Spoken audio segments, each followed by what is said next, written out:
Democrats on Capitol Hill ramping up some pressure for a war powers vote to limit any further action in the Middle East, while Republicans say this is the wrong moment to limit the power of our commander-in-chief while our troops and our allies face real threats. Joining us to discuss is John Lauro, former lawyer to President Trump. Good morning to you, John. Very quickly, legally speaking, talk about the president's power as commander-in-chief to order strikes like this without a prior vote in Congress. Under the Constitution, the president has the absolute power to act in the best interest of the country, particularly in the event of a national emergency. Here you have Iran with nuclear weapons, a terrorist threat to the United States. He certainly acted within his constitutional powers. There's also a statute that requires notification to Congress, which the president complied with as well. So the president is acting within the law.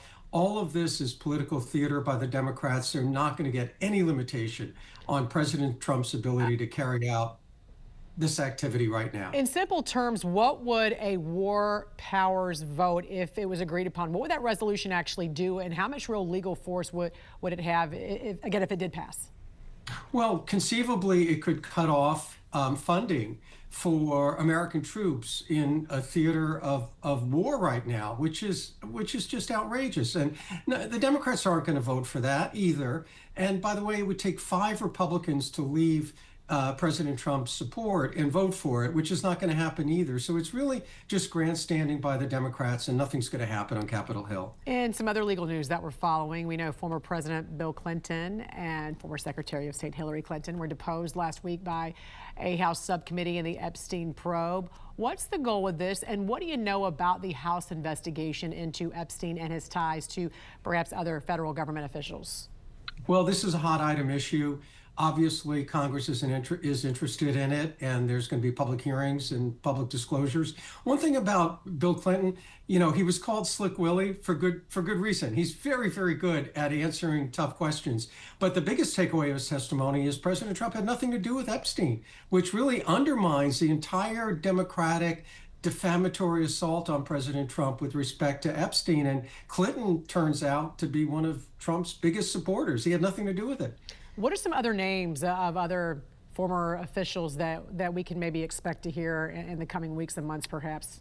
It's not clear. A lot of this is, in effect, under seal right now. Much of it was grand jury testimony, so we'll just have to wait and see. But clearly, people are interested for a number of reasons. One, it involves child abuse. Second, it involves abuse of power. And finally, it involves a sense of the American people that there's 2 standards of justice, one for the very wealthy and one for the rest of us. So I think this is going to stay with us for a while.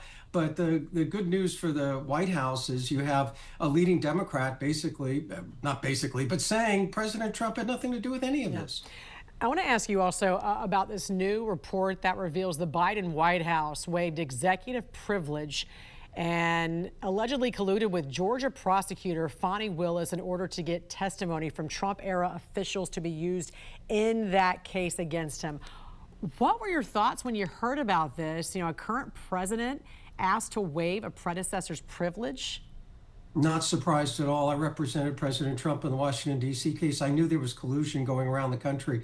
This was all orchestrated by the Biden administration to weaponize the criminal justice system to go after a political candidate, President Trump, in fact, go after a political movement. Everything they did was to try to disrupt his campaign. I'd like to see the outrage of the Democrats in terms of using the criminal justice system in this way. What Fannie Davis did in Georgia was an absolute disgrace, and she got I guess set on her own fanny with that case, right? I mean, the whole thing got dismissed. All right, former lawyer to President Trump, John Lauro, always a pleasure talking to you, sir. Thank you so much for joining us this morning. Have a great week.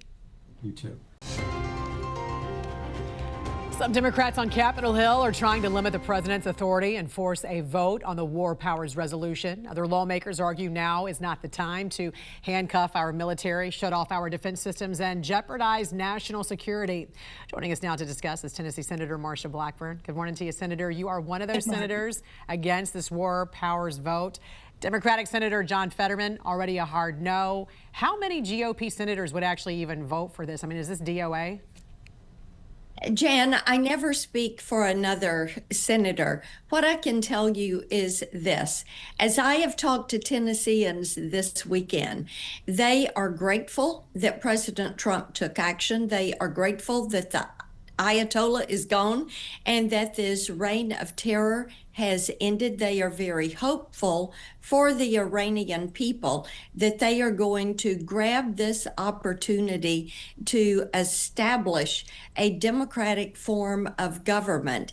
And the Iranian Americans that live in Tennessee that I've talked with have been sharing video that they have gotten out of Iran or that they're getting from other countries that show the celebration and the support for the Ayatollah being taken out. We also know there's going to be probably some GOP Congress members who could vote for this. So everyone will have a chance, every lawmaker will have a chance to put it on the record this week, it looks like. But we're also operating without full DHS funding. How serious is it to be in a partial shutdown of Homeland Security right now? And what do you say to Democrats who are holding up this funding bill? You know, I tell them they've picked the wrong fight here. And when you look at DHS funding, 35% of it is FEMA. And of course, whether it is Tennessee or the East Coast, FEMA is hard at work helping people recover from storms. And we also know TSA and the protection of our nation, the Secret Service, this is all funded through DHS. Now, the reason they picked the wrong fight is ICE funding was taken care of in the big, beautiful bill during the summer. They are funded through 2029. So the Democrats, some of the Democrats may not like ICE. They may not like what they're doing, but you're not going to address it by attacking the funding for the Coast Guard, for TSA, for FEMA, and for other DHS operations. Right, and you're putting security at risk as a result. And speaking of which, you have introduced the Migrant Crime Reporting Act, which would require states to publicly track crimes committed by illegal aliens. Why is that transparency so important, and how would your bill give states the tools to report this data?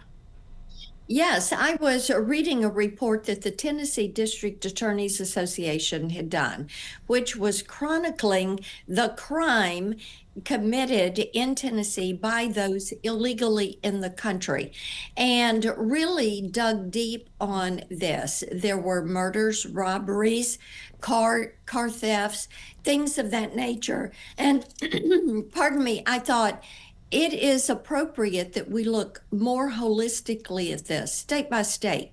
What is happening in states that have sanctuary policies? What is happening in states without sanctuary policies?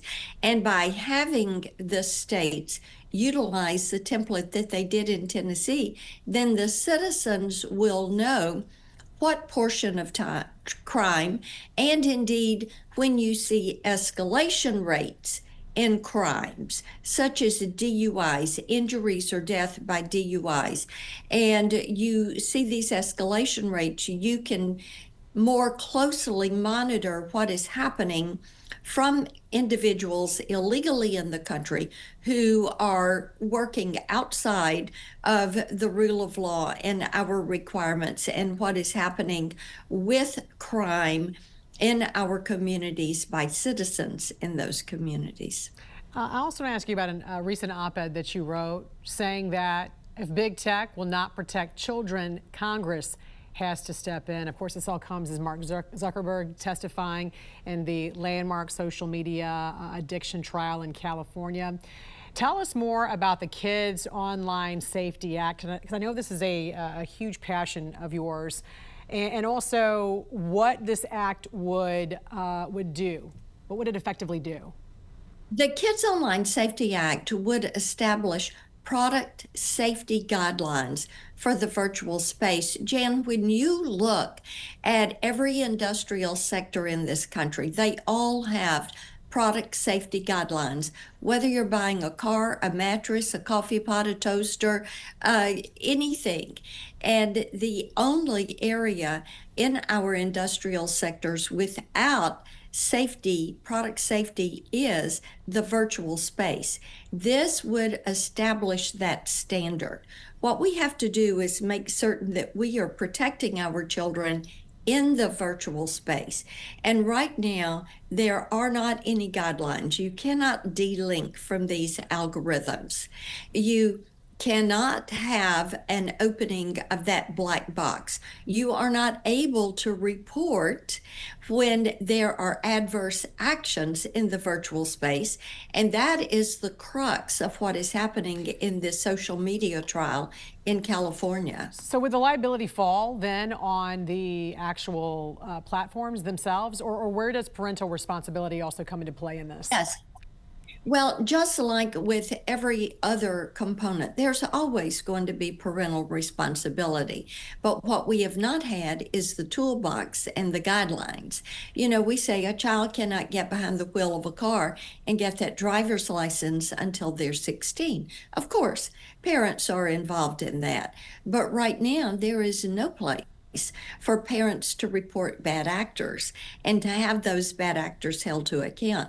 There is nothing that says social media, you share in this responsibility to monitor your product, which are these platforms, and to make certain that bad actors are removed from these platforms. So the Kids Online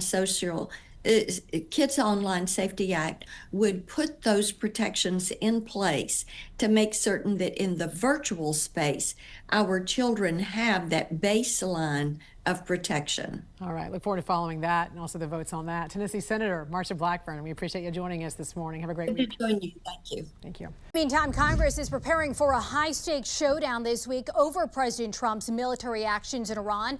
Both the House and Senate scheduled to vote on the war powers resolutions seeking to stop further military action without congressional approval. The National News Desk, Jeff Harris, joins us. And Jeff, since the strikes were launched, these resolutions have been a major focus.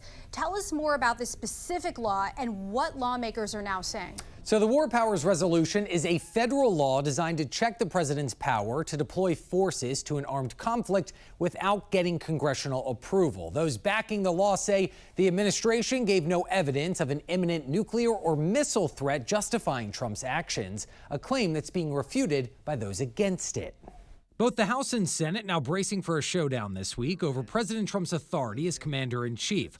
Lawmakers expected to vote on war powers resolutions intended to halt further military action against Iran without congressional approval. And Donald Trump chose intentionally not to come before Congress, which is why we're going to force this vote on a war powers resolution and make sure that we do everything we can to constrain him at this point in time. I think the president is acting to keep America safe and to make America safer.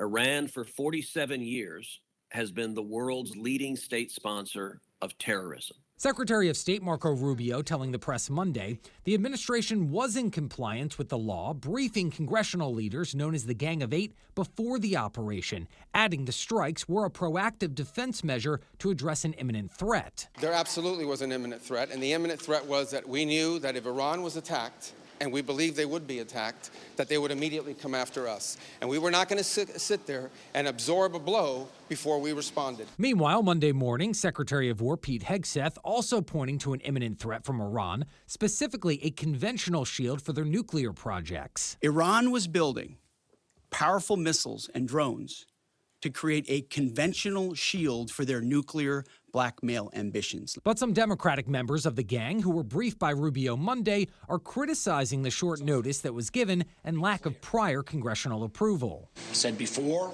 I've said now, there was no imminent threat to the United States of America by the Iranians. Now, while most Republicans support President Trump, Senator Rand Paul and Thomas Massie are pushing for the resolution. Massie writing on X, quote, "I am opposed to this war. This is not America first." Meanwhile, Democratic lawmakers, most notably John Fetterman, have voiced support for the military operations, dismissing the war powers vote as a, quote, empty gesture. This was an incredibly precise and successful strikes, and they eliminated most of the leadership. So here we are. So yes, I do support that.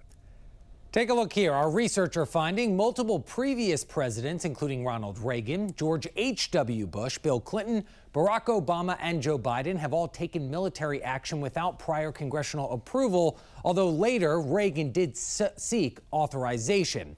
Coming up on Tuesday, the Trump administration will hold briefings with both the House and the Senate, with top officials like Rubio, Hegseth, and CIA Director John Ratcliffe all expected to be in attendance.